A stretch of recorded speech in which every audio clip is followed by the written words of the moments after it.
ሰላም ቤተሰብ፣ ባለፈው ቪዲዮ ስለቅ ያላብራራሁላችሁ የተወሰኑ ነገሮች ነበሩና እነሱን ልጨምር ብዬ ነው። ይሄ 45 ዲግሪ ለመሰንጠቅ ምንድነው ማድረግ ያለብን? ይችን ብቻ ነው የምንፈታት ማለት ነው። ይሄን እንደዚህ ታደርጉትና ይሄን ማጥበቅ ነው። እዛ ይሄው 45 ዲግሪ ሆነ ማለት ነው። እዛ ትመለሳላችሁ። ይሄንን ልክታችሁ ታጠብቃላችሁ። ከዛ በኋላ ይቻለች ኢቭኒ ራሱ ማውጣት ስትፈልጉ ማለት ነው።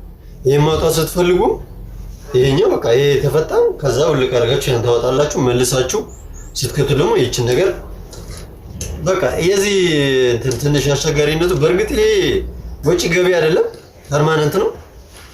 ግን ወጪ ገቢ ካላችሁ ምናልባት ትንሽ ሊደብራችሁ የሚችለው እሱ እቺ መፍታት እና ማሰር ብቻ ነው። ግን አንዳንድ ጊዜ ጥሩ ነገር ፈልገንም ስንፍና ወደንም አይሆንምና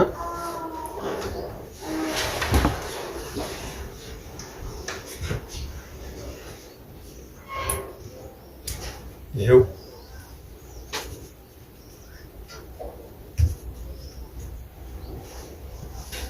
ይሄን ይመስላል። በጣም አመሰግናለሁ። መልካም ጊዜ